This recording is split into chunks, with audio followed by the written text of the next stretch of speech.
Bukod sa pork barrel scam, isinusulong na ring maimbestigahan ng Kongreso ang umano'y pangingikil sa isang dayuhang kumpanyang magbibid sana para mag-supply ng mga bagong bagon ng MRT.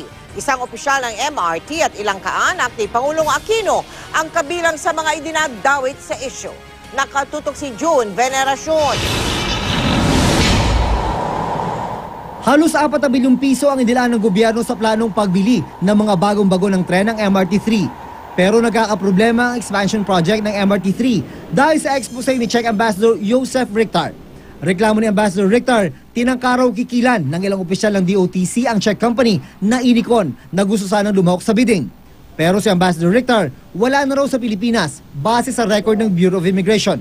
Nakaalis na po ng bansa si Ambassador Joseph. Hindi lang po natin pwedeng i-divulge yung kanyang travel information dahil unang-una wala naman pong legal impediment para harangin namin ang kanyang pag-alis. Sabi ng Bureau of Immigration, mula nang umalis sa Pilipinas, mahigit 1 buwan na nakalilipas, hindi pa raw bumabalik si Ambassador Richter. Pero bago lumabas ng bansa, 2 beses daw siyang nakausap ni DOTC Secretary Joseph Emilio Abaya. Wala raw ibang opisyal ay dinidiin si Ambassador Richter, kundi ang nakalive na General Manager ng MRT na si Alvit Angcol III. May administrative investigation na ang DOTC kaugnay nito. Sagot naman ng DOJ ang criminal investigation. Pero si Bayan Muna Representative Derek Colmenares nababagalan sa investigasyon.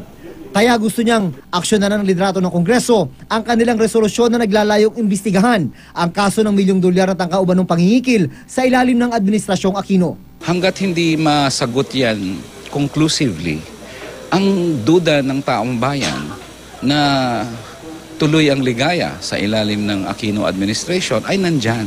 Ang problema raw ngayon, mukhang natabunan na ng pork barrel scam ang iskandalo sa pagbili ng mga bagong bagon ng MRT-3. Pero sabi ng ilang militanteng kongresista, hindi dapat ito kalimutan dahil nakasalalay dito ang imahe ng Pilipinas sa international community.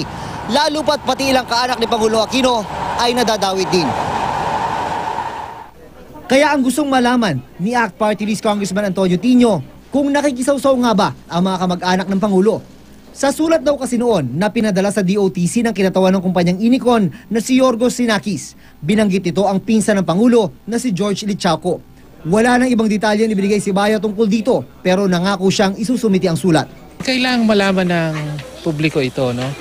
Bakit ang mga malapit na kamag-anak ni Pinoy somehow nasasangkot sa pagbid para sa mga multi-billion peso contracts. Minsan na rin nasama sa kontrobersya ang kapatid ng Pangulo na si Balsi at ang asawa nito. Bagay na itinanggi na nila. Maging si Ambassador Richter, nilinis din ang pangalan ni Balsi at kanyang asawa base raw sa pakikipag-usap niya sa DOTC Secretary. June Veneracion, Nakatutok, 24 Oras. Ayon naman po kay Senador Bam Aquino, na pinsan din ni Pangulong Aquino at ang idinadawit na pinsang si George Lichauco, wala daw kinalaman si Lichauco sa issue ng pangingikil.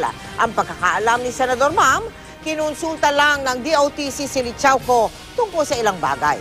Tiniyak din niyang walang kinikilingang supplier si Lichauco.